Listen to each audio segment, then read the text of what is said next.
ಕರ್ತನ ಪರಿಶುದ್ಧ ನಾಮಕ್ಕೆ ಸ್ತೋತ್ರವಾಗಲಿ. ಕರ್ತನ ಸನ್ನಿಧಾನದಲ್ಲಿ ಬೆಳಗಿನ ಜಾವದಲ್ಲಿ ವಾಸ ಪ್ರಾರ್ಥನೆ ಮುಗಿದ ನಂತರ ತಿರುಗೊಮ್ಮೆ ಬರೋದಕ್ಕೆ ಕೊಟ್ಟಂತ ಕೃಪೆಗಾಗಿ ದೈವ ಸಾನ್ನಿಧ್ಯ ನಮ್ಮ ಮಧ್ಯದಲ್ಲಿ ಬೇರೆ. ಹಲ್ಲೆಲೂಯಾ. ಕರ್ತನ ಪರಿಶುದ್ಧ ನಾಮಕ್ಕೆ ಸ್ತೋತ್ರವಾಗಲಿ.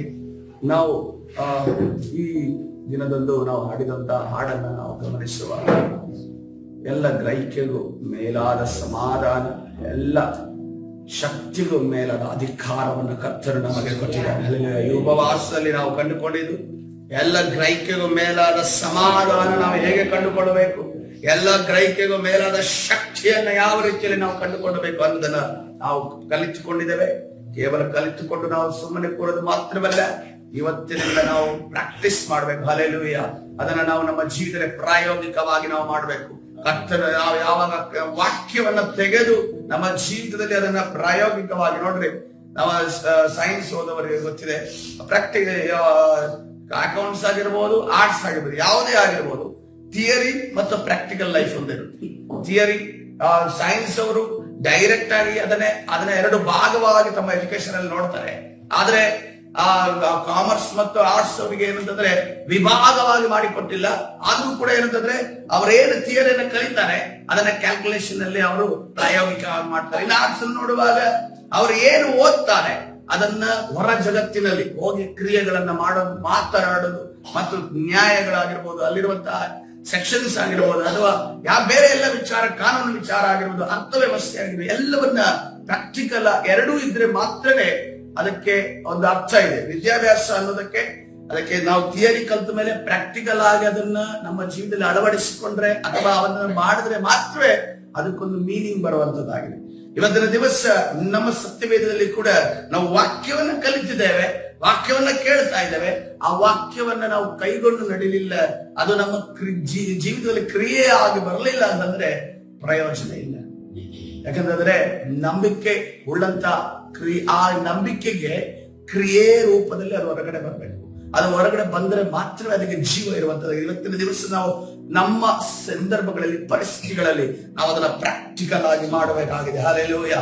ಯಾಕಂತಂದ್ರೆ ನಾವು ಯಾವಾಗ ಫೇಲ್ ಆಗ್ತೇವೆ ಅಂತಂದ್ರೆ ಈ ಉಪವಾಸ ಮಾಡಿರ್ತೇವೆ, ವಾಕ್ಯಗಳನ್ನ ಕೇಳಿರ್ತೇವೆ, ಆ ಎಲ್ಲವನ್ನ ತಿಳಿದುಕೊಂಡಿರ್ತೇವೆ, ಆದರೂ ಕೂಡ ನಮ್ಮ ಪರಿಸ್ಥಿತಿಗಳು, ಸಂದರ್ಭಗಳು ಬರುವಾಗ ನಾವು ಅದನ್ನ ಅಪ್ಲೈ ಮಾಡೋದಿಲ್ಲ, ಅದನ್ನ ನೆನೆಸಿಕೊಳ್ಳೋದಿಲ್ಲ, ಅದರ ಒಂದು ಮೊರೆ ಹೋಗೋದಿಲ್ಲ. ಏನ್ ಹೇಳಿದ್ರು, ನಾನು ಹಿಂಗ್ ಬಂದ ಈ ಪರಿಸ್ಥಿತಿ ಬಂದಾಗ ನನಗೆ ಏನ್ ಯೇಸು ಕ್ರಿಸ್ತನು ಹೇಳಿದ್ದಾನೆ ಅನ್ನೋದನ್ನ ತಿಳಿದುಕೊಳ್ಳ. ಯಾಕಂತಂದ್ರೆ ನೋಡ್ರಿ, ಇಲ್ಲಿ ಗಮನಿಸ್ರಿ, ಧರ್ಮೋಪದೇಶ ಕಾಂಡ 6ನೇ ಅಧ್ಯಾಯ 11ನೇ ವಚನವನ್ನು ನೋಡುವಾಗ, ನೀವು ಕೂಡಿಸದ ಉತ್ತಮ ವಸ್ತುಗಳಿಂದ ತುಂಬಿದ ಮನೆಗಳನ್ನು, ನೀವು ಅಗೆದ ನೀರ ಗುಂಡಿಗಳನ್ನು, ನೀವು ಬೆಳೆಸದ ದ್ರಾಕ್ಷ ತೋಟಗಳನ್ನು, ಎಣ್ಣೆ ಮರಗಳನ್ನು ಅನುಭವಿಸಿದ್ರ ತೃಪ್ತಿಯಾಗಿರುವಾಗ ಐಗುಪ್ತ ದೇಶದಲ್ಲಿ ದಾಸರಾಗಿದ್ದ ನಿಮ್ಮನ್ನು ಬಿಡುಗಡೆ ಮಾಡಿದ ಯೆಹೋವನನ್ನು ಮರೆಯಬಾರದು. ನೋಡ್ರಿ, ಹಲ್ಲೆಲೂಯಾ. ನಮ್ಮನ್ನ ಬಿಡುಗಡೆ ಮಾಡಿದಂತ ಕರ್ತನನ್ನ ನಾವು ಮರೆಯಕೂಡದು. ಹಲ್ಲೆಲೂಯಾ. ಅಲ್ಲಿ 3 ವಿಚಾರಗಳು ಕೊಡಲ್ಪಟ್ಟಿದ್ದಾವೆ. ಉತ್ತಮ ವಸ್ತುಗಳಿಂದ ತುಂಬಿದ ಮನೆಯನ್ನು, ಅಂದ್ರೆ ಇವತ್ತಿನ ದಿವಸ ನಮ್ಮ ಮನೆಯಲ್ಲಿ ಕೂಡ ನಾವು ನೋಡುವಂತ ವಸ್ತುಗಳ ಆಗಿರಬಹುದು, ನಾವು ಸಂಪಾದನೆ ಮಾಡಿ ತಂದಿಟ್ಟಿರುವಂತ ವಸ್ತುಗಳು ಅದೇ ಎಂದೂ ಅಲ್ಲ. ಅದರ ವಿಚಾರವಾಗಿ ಒಂದು ಸರ್ವೆ ಮಾಡಿ ಒಂದು ಪ್ರೂಫ್ ತೆಗೆದ್ರೆ ಎಲ್ಲಿಂದ ಆ ಆಶೀರ್ವಾದ ಬಂದಿದೆ ನೋಡುವಾಗ ಅದು ಪರಲೋಕದ ಕಡೆಗೆ ದೃಷ್ಟಿಗತ. ಹಲ್ಲೆಲೂಯಾ. ಅದರ ಪರಿಶುದ್ಧ ನಾಮಕ್ಕೆ ಸ್ತೋತ್ರವಾಗಲಿ. ಅದರಂತೆ ನೋಡುವಾಗ, ನೀವು ಅಗೆದ ನೀರ ಗುಂಡಿಗಳನ್ನು, ನೀವು ಅನೇಕ ಪ್ರಯತ್ನಗಳನ್ನ ಪಟ್ಟು ಮಾಡಿದಂತ, ಶ್ರಮ ಪಟ್ಟು ಮಾಡಿದಂತ ಕೆಲಸಗಳು ಮತ್ತು ಒಂದು ಹೋರಾಟದಲ್ಲಿ ಮಾಡಿದಂತ ಅನೇಕ ಕಾರ್ಯಗಳು, ಅದೆಲ್ಲವೂ ಕೂಡ ನಮ್ಮ ಪ್ರಯತ್ನದಿಂದ ಆದದ್ದಲ್ಲ, ಅದು ದೇವರು ನಮಗೆ ಮಾಡಿಕೊಟ್ಟದಿಲ್ಲ. ಹಲ್ಲೆಲೂಯಾ. ಯಾಕಂದ್ರೆ ಇಸ್ರಾಯೇಲರಿಗೆ ನೀರು ಕೊಡುವಾಗ ಯಾವ ಬಾವಿಯನ್ನಾಗಿದ್ದು ನೀರನ್ನು ಅವರು ತೆಗೆಯಲಿಲ್ಲ, ಅವರಿಗೊಂದು ಬಂಡೆ ನೀರು ಕೊಡೋದ್ರ ಗಮನಿಸ್ರಿ. ಆ ಬಂಡೆ ವಿಚಾರವಾಗಿ ಸತ್ಯವೇದದಲ್ಲಿ ನೋಡುವಾಗ ಇಸ್ರಾಯೇಲರು ಎಲ್ಲಿ ತನಕ ಪ್ರಯಾಣ ಮಾಡ್ತಿದ್ರು ಆ ಬಂಡೆ ಅದರ ಜೊತೆ ಹೋಗ್ತಾ ಇರ್ತದೆ. ಹಲ್ಲೆಲೂಯಾ.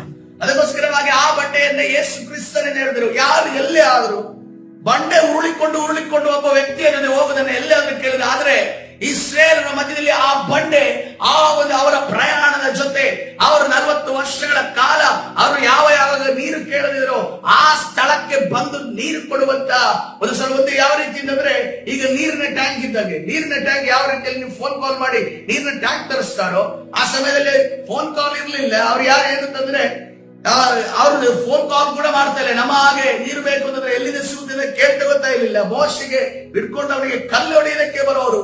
ಆವಾಗ ಆ ಮೋಶೆ ಏನ್ ಮಾಡ್ತಿದ್ದ, ಫೋನ್ ಕಾಲ್ ಮಾಡ್ತಿದ್ದ. ಯಾರಿಗೆ ಮಾಡ್ತಾ ಇದ್ದ? ದೇವರಿಗೆ ಮಾಡ್ತಾ ಇದ್ದ. ಅವನಿಗೆ ನೀರು ಎಲ್ಲಿಂದ ಸಿಗುತ್ತೆ? ದೇವರಿಂದ ಸಿಗುತ್ತೆ. ದೇವರೇ ಇವರಿಗೆ ನೀರು ಕೊಡೋರು ಯಾರು? ನಾನಾ ಇವ್ರ ತಾಯಿ, ನಾನಾ ಇವ್ರ ತಂದೆ, ನಾನಾ ಇವರನ್ನ ಹುಟ್ಟಿಸಿದವನು, ಸಾಕಿಸಲದವನು ಅನ್ನೋದನ್ನ ಕೇಳುವಾಗ ಕರ್ತನು ಆ ಬಂಡೆಯನ್ನು ಒದಗಿಸಿಕೊಟ್ಟರು. ಆ ಬಂಡೆಯ ಮುಖಾಂತರವಾಗಿ ನೀರು ದೊರಕಿದೆ ಎಂದು ನಾವು ನೋಡ್ತೇವೆ. ಹಲ್ಲೆಲೂಯಾ.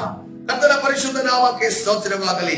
ಅದೇ ರೀತಿಯಲ್ಲಿ ನೀವು ಬೆಳೆಸದ ದ್ರಾಕ್ಷ ತೋಟಗಳನ್ನು, ಎಣ್ಣೆ ಮರಗಳನ್ನು ಅನುಭವಿಸುತ್ತಾ ಇವತ್ತಿನ ದಿವಸ ನಾವು ಕೂಡ ಅಷ್ಟೇ ನಮಗೆ ಜಾಬ್ ಸಿಕ್ಕ ಜಾಬ್ ಅನ್ನ ಆ ಒಂದು ಜನರೇಟ್ ಮಾಡಿದಂತ ಆ ಒಂದು ಸೆಕ್ಟರ್ ಗಳಲ್ಲಿರುವಂತಹ ನಾವು ಹೋಗಿ ಆ ಜಾಬ್ ಅನ್ನ ಜನರೇಟ್ ಮಾಡಿ ಆ ಒಂದು ಜಾಬ್ ಅಲ್ಲಿ ನಮಗೆ ಸಿಗುವಂತೆ ಮಾಡಿ ನಾವು ಹೆಚ್ಚಿನ ಪ್ರಯತ್ನ ಮಾಡದೆ ಹೋದರೂ ಕೂಡ ಕರ್ತನು ಅಲ್ಲಿರುವಂತ ಸಮೃದ್ಧಿಯನ್ನ, ಅಂದ್ರೆ ದ್ರಾಕ್ಷಿ ತೋಟಗಳು, ಎಣ್ಣೆಯನ್ನ ಅಂದ್ರೆ ನಾವು ಅನುಭವಿಸ್ತಿದ್ದೇವೆ ಅಂತಂದ್ರೆ ಫಿನಾನ್ಸ್ ಅನ್ನು ನಾವು ಅನುಭವಿಸ್ತಿದ್ದೇವೆ ಅಂದ್ರೆ ಇವತ್ತಿನ ದಿವಸ ತಿಂಗಳು ಮುಗಿದ ಕೂಡಲೇ ನಮಗೆ ಪ್ರಾರಂಭದಲ್ಲಿ ಸ್ಯಾಲರಿ ಬಂದು ಬೀಳ್ತಾ ಇದೆ ಅಂತಂದ್ರೆ ಅದು ಕರ್ತನ ಕೃಪೆಯಿಂದಲೇ. ಹಲ್ಲೆಲೂಯಾ. ಅದಕ್ಕೋಸ್ಕರವಾಗಿ ಕರ್ತನು ನಮಗೆ ಸಮೃದ್ಧಿಯನ್ನು ಕೊಟ್ಟಿದ್ದಾನೆ, ಸಮಾಧಾನವನ್ನ ಕೊಟ್ಟಿದ್ದಾನೆ. ಆತನು ಒಂದೇ ಹೇಳ್ತಿರೋದು, ಎಲ್ಲ ಕಾರ್ಯಗಳನ್ನ ನಿಮಗೋಸ್ಕರ ನಾನು ಮಾಡಿದ್ದೇನೆ. ನೀವು ಯಾವ ಪ್ರಯತ್ನವನ್ನ ಪಟ್ಟಿಲ್ಲ, ಯಾವ ಬೀಜ ಬಿತ್ತಿಲ್ಲ, ಯಾವುದೇ ಒಂದು ಗುಂಡಿಯನ್ನು ಅಗಿಲಿಲ್ಲ, ಬಾವಿಯನ್ನು ಅಗಿಲಿಲ್ಲ, ಅದೇ ರೀತಿಯಲ್ಲಿ ದ್ರಾಕ್ಷಿ ತೋಟವನ್ನು ನೀವು ಬೆಳೆಯಲಿಲ್ಲ, ಅದನ್ನ ಕಾಪಾಡಲಿಲ್ಲ. ಆದ್ರೆ ನಾನು ಒಂದನ್ನು ನಿಮ್ಮಿಂದ ಬಯಸ್ತೇನೆ ಅಂತಂದ್ರೆ ನೀವು ನನ್ನ ಉಪಕಾರವನ್ನು ನೆನೆಸಬೇಕು. ಹಲ್ಲೆಲೂಯಾ. ನನ್ನ ಉಪಕಾರವನ್ನು ನಡೆಸಬೇಕು. ಅನೇಕ ಬಾರಿ ನಾನೊಂದು ಜೀವಿತದಲ್ಲಿ ಏನು ಒಡಂಬಡಿಕೆಯನ್ನು ಮಾಡಿಕೊಂಡೆ ಅಂತಂದ್ರೆ ಬಹಳ ಕಷ್ಟಕರವಾದ ಒಡಂಬಡಿಕೆ. ಯಾಕಂದ್ರೆ ಅನೇಕ ಕಷ್ಟವನ್ನ ಅಂದ್ರೆ ಅದನ್ನ ಪೂರೈಸಬೇಕು ಒಡಂಬಡಿಕೆಯನ್ನ, ಅನೇಕ ಕಷ್ಟಗಳನ್ನು ನೋಡ್ಬೇಕು. ಯಾಕಂತಂದ್ರೆ ನನ್ನ ಜೀವನದಲ್ಲಿ ನಾನೇನು ಆಲೋಚನೆ ಮಾಡ್ಕೊಂಡ್ರೆ ಯಾವಾಗ್ಲಾದ್ರೂ ನನ್ನ ಬಾಯಲ್ಲಿ ಯಾವ್ದಾದ್ರು ಕಾರ್ಯವನ್ನು ಮಾಡುವಾಗ ಇದು ನಾನ್ ಮಾಡಿದೆ ಅಂತ ಅನ್ಕೊಂಡು ಬಂದು ಕೊಟ್ಟೆ, ನಾನು ಅದಕ್ಕೆ ಕರ್ತನಿಗೆ ಹೋಗಿ 50 ರೂಪಾಯಿ ಕಾಣಿಕೆ ಹಾಕ್ತೀನಿ. ಇದು ಎಷ್ಟು ಸರಿ ನಾನು ಹೇಳ್ತೀನೋ ಅಷ್ಟು 50 ರೂಪಾಯಿ ತಗೊಂಡು ಹೋಗ್ತೀನಿ. ನಿಮ್ಮ ಜೀವಿತದಲ್ಲಿ ಏನಾದ್ರು ನೀವು ಮಾಡೋದಾದ್ರೆ, ಯಾಕಂದ್ರೆ ಹಣ ಹೋಗುತ್ತಲ್ಲ, ಅವಾಗ ನಾನು ಅಂತ ಅನ್ಕೊಂಡು ಬರೋದೇ ಇಲ್ಲ ಭಯ, ನಾನು ಅನ್ನೋದು ಬರೋದೇ ಇಲ್ಲ. ಅವಾಗ ಏನ್ ಬರುತ್ತೆ? ದೇವರು ಮಾಡಿದ್ರು. ಹಲ್ಲೆಲೂಯಾ. ದೇವರು ಮಾಡಿದ್ರು. ಯಾಕಂದ್ರೆ ಪರ್ಸಿಂದ ಹಣ ಹೋಗ್ತಿದೆ ಅಂತ ಅಂದಾಗ ಯಾವಾಗಲೂ ಬಿಸಿ ತಟ್ಟುತ್ತೆ. ಯಾಕಂದ್ರೆ ಅದಕ್ಕೋಸ್ಕರವಾಗಿ ನನಗಿರುವಂತ ಸ್ವಲ್ಪ ಒಂದು ಇದರಲ್ಲಿ ನಾನು ಯಾವಾಗ ನಾನು ಈ ತರ ಒಡಂಬಡಿಕೆ ಮಾಡಿಕೊಂಡು ನಾನು ಸಿದ್ಧನಾದನೋ ಆಟೋಮೆಟಿಕಲಿ ನಾನು ಅನ್ನೋದು ಹೋಗ್ತಾ ಇದೆ. ಹಲ್ಲೆಲೂಯಾ. ಯಾಕಂದ್ರೆ ಕೆಲವು ಬಾರಿ ಈ ಶರೀರ ಇದೆ ನೋಡಿ, ಇದು ಮಣ್ಣು, ಇದು ಮಣ್ಣಿಗೆ ಕೆಲವು ಸರಿ ಆ ಮಣ್ಣಿನ ರೀತಿಯಲ್ಲಿ ಬುದ್ಧಿ ಕಲಿಸ್ಬೇಕಾಗುತ್ತೆ. ಅದಕ್ಕೋಸ್ಕರವಾಗಿ ಆವಾಗಲೇ ಅದು ಬೆಂಡ್ ಆಗೋದು. ಅದಕ್ಕೋಸ್ಕರವಾಗಿ ಕರ್ತನ ಸನ್ನಿಧಾನ ಅದನ್ನ ಮೆಥಡ್ ಅನ್ನ ಫಾಲೋ ಮಾಡಿ. ಇದು ಯಾವುದೇ ಜನರಲ್ ರೂಲ್ಸ್ ಅಲ್ಲ, ಸತ್ಯವೇದದಲ್ಲಿರುವಂತ ಯಾವುದೇ ವಾಕ್ಯ ಅಲ್ಲ, ಇದು ನನಗೇ ನಾನು ಮಾಡಿಕೊಂಡಿರುವಂತ ವಿಚಾರ ಆಗಿದೆ. ಅದಕ್ಕೋಸ್ಕರವಾಗಿ ಕರ್ತನು ಹೇಳ್ತಾ ಇದ್ದಾನೆ, ನನ್ನ ಉಪಕಾರವನ್ನು ನೆನೆಸಿ, ನನ್ನ ಉಪಕಾರವನ್ನು ನೆನೆಸಿ. ಅದನ್ನ ವಾಕ್ಯ ಈ ರೀತಿಯಲ್ಲಿ ಮರೆಯಬಾರದು. ನಿಮ್ಮನ್ನು ಐಗುಪ್ತ ದೇಶದಲ್ಲಿ ದಾಸರಾಗಿದ್ದ ನಿಮ್ಮನ್ನು ಬಿಡುಗಡೆ ಮಾಡಿದ ಯೆಹೋವನನ್ನು ಮರೆಯಬಾರದು. ನೋಡ್ರಿ, ನಿಮ್ಮ ದೇವರಾದ ಯೆಹೋವನಲ್ಲಿಯೇ ಭಯಭಕ್ತಿ ಉಳ್ಳವರಾಗಿರಬೇಕು, ಆತನನ್ನೇ ಸೇವಿಸಬೇಕು, ಆತನ ಹೆಸರು ಹೇಳಿ ಹಾರಾಟ ಮಾಡಬೇಕು. ಹಲ್ಲೆಲೂಯಾ. ಇಷ್ಟು ಸಿಂಪಲ್ ಆಗಿದೆ ವಾಕ್ಯಗಳು. ಇದನ್ನು ನಾವು ಸಾವಿರ ಸರಿ ಓದಿರಬಹುದು. ಆದ್ರೆ ಇವತ್ತಿನ ದಿವಸ ಕರ್ತನದನ್ನ ಬಿಚ್ಚಿ ತೆಗೆಯುವಾಗ ಅದು ಒಂದು ಮನ್ನ, ಅಂದ್ರೆ ಏನಂತಂದ್ರೆ ಉಕ್ಕಿ ಬರುವಂತ ಎಣ್ಣೆಯ ರೀತಿಯಲ್ಲಿ. ಹಲ್ಲೆಲೂಯಾ. ಕರ್ತನ ಪರಿಶುದ್ಧ ನಾಮಕ್ಕೆ ಸ್ತೋತ್ರವಾಗಿ ನಮ್ಮನ್ನ ನಾವು ಕರ್ತನ ಕರಗಳಿಗೆ ಸಮರ್ಪಿಸೋಣ. ದೇವರು ಮಾಡಿದ ಉಪಕಾರವನ್ನ ನಾವು ಮರೆತು ಬಿಡೋದು ಬೇಡ. ಆ ಕೃತಜ್ಞತಾಹೀನರ ಒಂದು ಗುಂಪಿನಲ್ಲಿ ನಾವು ಸೇರೋದು ಬೇಡ. ಕರ್ತನ ಸನ್ನಿಧಾನದಲ್ಲಿ ನಾವು ಉಪಕಾರವನ್ನು ಇವತ್ತಿನ ದಿವಸ ಏನೇ ಇದ್ರೂ ಕೂಡ, ನಮ್ಮ ಐಡೆಂಟಿಟಿನ ನಾವು ಜನರ ಮುಂದೆ ಏನೇ ಹೇಳಿದ್ರು ಕೂಡ ಅದು ಕರ್ತನು ಕೊಟ್ಟಂತ ಭಿಕ್ಷೆ ಆಗಿದೆ. ಕರ್ತನ ಕೊಟ್ಟಂತ ಭಿಕ್ಷೆ ಆಗಿದೆ. ನೋಡ್ರಿ, ಒಬ್ಬ ಶ್ರೀಮಂತನಾಗಿರ್ಬೋದು, ಯಾರೇ ಆಗಿರ್ಬೋದು, ಭಿಕ್ಷೆ ಕೇಳಕ್ಕೆ ಬಂದಾಗ ಅವನೇನ್ ಮಾಡ್ತಾನೆ, ತನ್ನಲ್ಲಿರುವಂತ ಚಿಕ್ಕ ಯಾವ್ದೋ ಒಂದು ಕಾಯಿನ್ ತಗೊಂಡು ಹಿಂಗ್ ಬಿಸಾಡ್ತಾನೆ.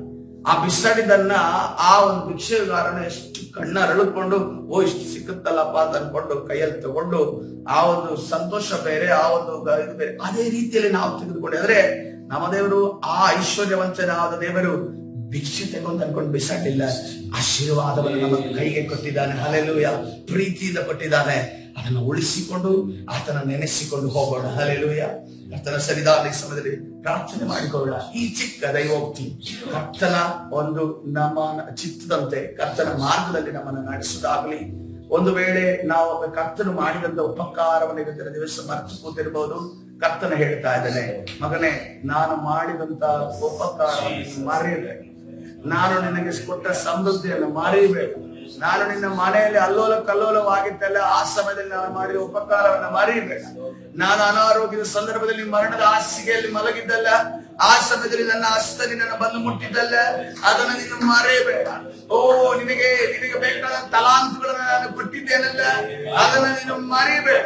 ನಾನು ನಿನಗೆ ನನ್ನ ಕಾರ್ಯವನ್ನು ಮಾಡೋದಕ್ಕೋಸ್ಕರ ಅಭಿಷೇಕ ಕೊಟ್ಟಿದ್ದೇನಲ್ಲ, ಓ ಅದನ್ನ ಮರೆಯಬೇಡ. ನಾನು ಕೊಟ್ಟಿರುವಂತ ಸ್ಥಾನಗಳನ್ನ ನೀನು ಮರೆಯಬೇಡ. ಓ ಅದನ್ನ ನೆನೆಸಿಕೋ. ಇವತ್ತಿನ ದಿವಸ ನೀನು ಲೋಕದಲ್ಲಿ ಹೋಗಿ ನಿನ್ನ ಬಗ್ಗೆ ಹೇಳ್ತಾ ಇದೆಯಲ್ಲ, ಅದು ನಿನ್ನಿಂದ ಆಗದಲ್ಲ, ನಾನು ಕೊಟ್ಟಿರುವಂತ ಎಲ್ಲಾ ವಿಚಾರಗಳಾಗಿದ್ದಾವೆ. ಅದನ್ನ ನೆನೆಸಿ ಲೋಕದ ಕಡೆಗೆ ಓಡದೆ ದೇವರ ನಾಮವನ್ನು ಮಹಿಮೆ ಪಡಿಸುವವರಾಗುವ.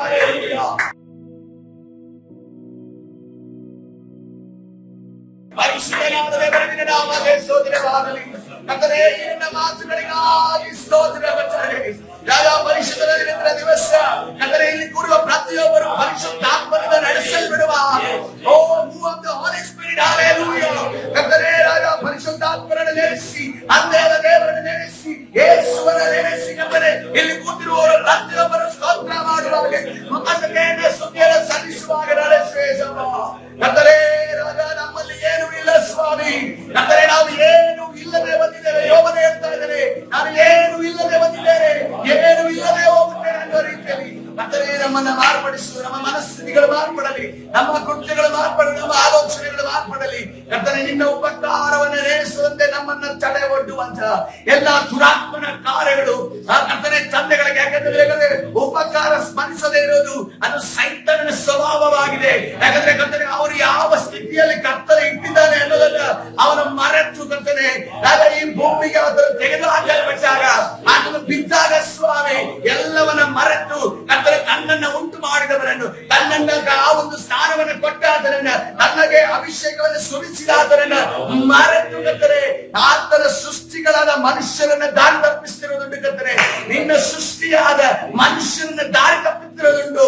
ಆ ಎಲ್ಲಾ ಸೈತಾನನ ಕಾರ್ಯಗಳನ್ನ, ದುರಾತ್ಮನ ಕಾರ್ಯಗಳನ್ನ ಯೇಸುವಿನ ನಾಮದಲ್ಲಿ ಬಂಧಿಸಿ ಬಿಡುಗಡೆ ಉಂಟು ಮಾಡು ಸ್ವಾಮಿ. ಹಾಲೆಲೂಯಾ. ಬಿಡುಗಡೆ ಉಂಟು ಮಾಡಿ ನೀನು ದಾನ ನಡೆಸು, ಬಲಪಡಿಸು, ನಿನ್ನ ಪ್ರಸನ್ನತೆಯಿಂದ ತುಂಬು ಸ್ವಾಮಿ. ಆಶೀರ್ವದಿಸು. ಕರ್ತನಾದ ಯೇಸು ಸ್ವಾಮಿ ಹೆಸರಿನಲ್ಲಿ ಪ್ರಾರ್ಥಿಸಿ ಹೊಂದಿಕೊಳ್ತೇನೆ, ಜೀವವುಳ್ಳ ತಂದೆ. ಆಮೆನ್.